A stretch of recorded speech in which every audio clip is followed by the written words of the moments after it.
Have you ever looked back at an old photo of yourself and thought, what on earth was I doing? 10 years ago, I was sitting in my cramped bedroom, flat out ignoring my history revision and staring into a dodgy phone camera. I recorded a secret video meant for one person only.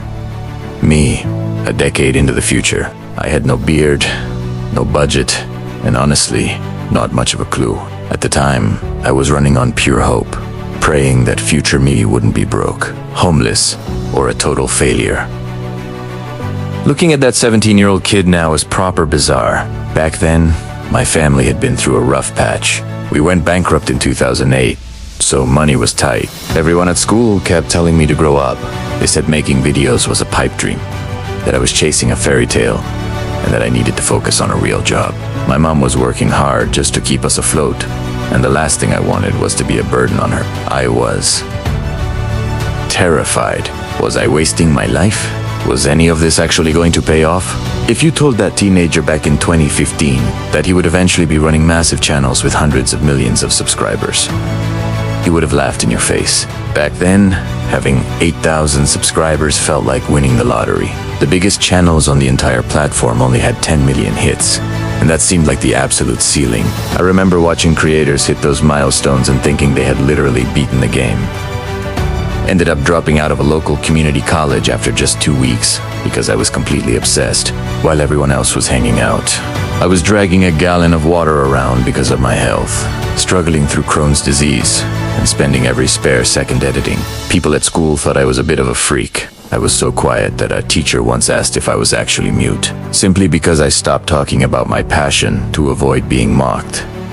It turns out, being obsessed isn't a bad thing. It just means you haven't found your crowd yet. The moment I surrounded myself with people who shared that same drive, everything changed. Looking back at that old footage brings back a flood of memories. The cheap monitor, the dodgy desk, the abrupt cuts because my mom walked in to check if I was studying. It was a massive struggle, but I was too stubborn to quit. For me, it was simple.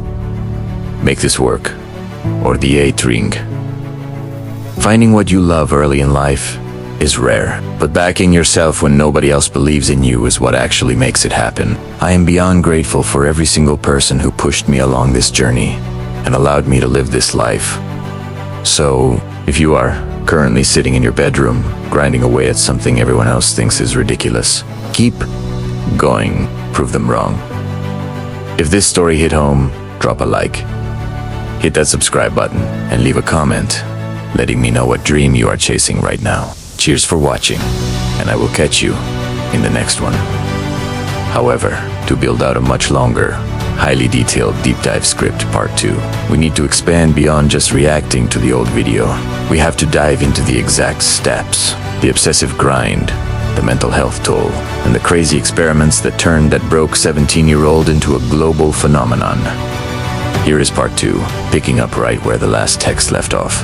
Formatted cleanly for AI voiceover reading. Dropping out of community college after just a fortnight was not some heroic movie moment. It was bloody, terrifying. My mom was distraught. To her, dropping out to make internet videos with zero income was financial suicide. But at that point, I had already crossed the point of no return. I made a deal with myself. I was either going to figure out the YouTube algorithm, or I was going to starve trying. Most people think success on the internet comes down to luck or going viral overnight. They could not be further from the truth. What followed was a period of absolute, unhinged obsession. I did not go out. I did not party. I did not have weekends off. For nearly 2 straight years, I locked myself in my room for 15 to 18 hours a day. I was so consumed by the mechanics of online content that I started analyzing videos frame by frame, tracking click-through rates, studying human attention spans, and testing every thumbnail strategy imaginable. Eventually, I realized I could not do it all alone. I needed to find other people who were just as unhinged about this as I was. So, I found a tiny group of daily creators online.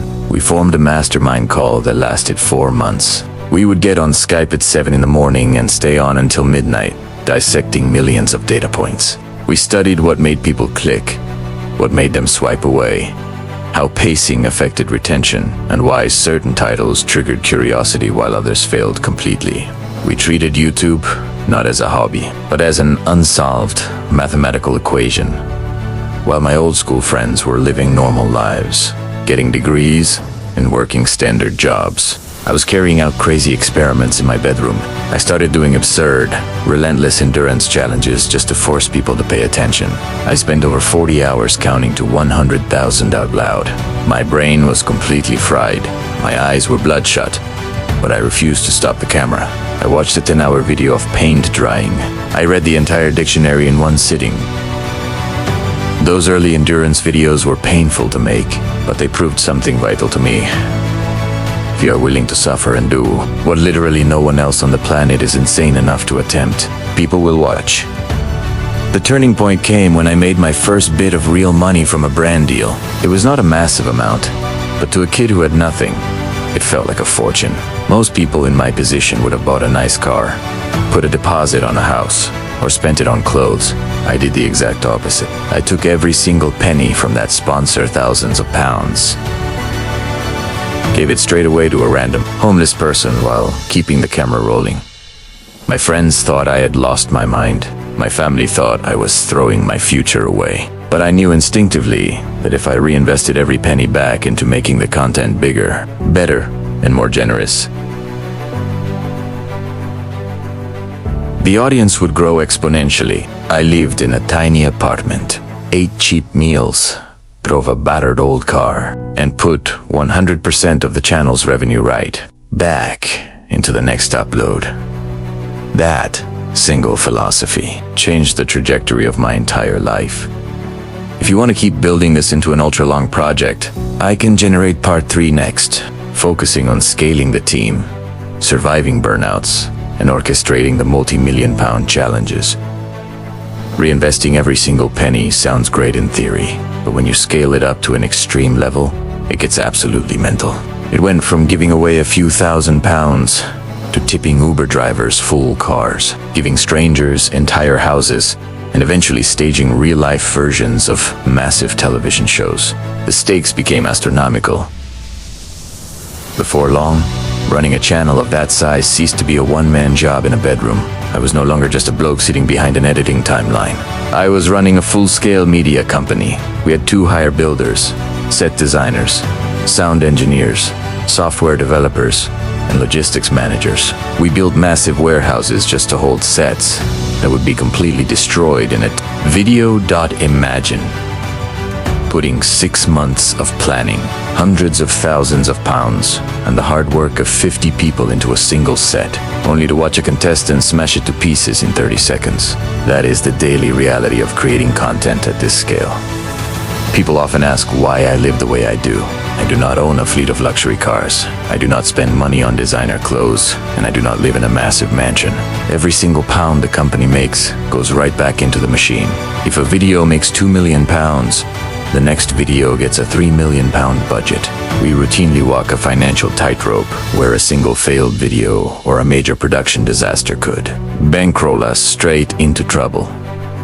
That kind of environment creates a unique type of pressure. It is not just about keeping an audience entertained anymore. It is about keeping hundreds of full-time employees paid, ensuring their families are looked after, and maintaining a massive operation that never stops moving. Naturally, living like that takes a massive toll on your mental and physical health. When you are managing chronic health conditions like Crohn's disease on top of a 100-hour workweek, your body eventually screams at you to stop. There were times when the exhaustion was so overwhelming that I could barely stand up. Yet I had to smile, jump on camera, and deliver high-energy content to tens of millions of people. People on the internet often point out moments where I look dead tired or emotionally drained. They write articles guessing what is going on behind the scenes. The truth is simple.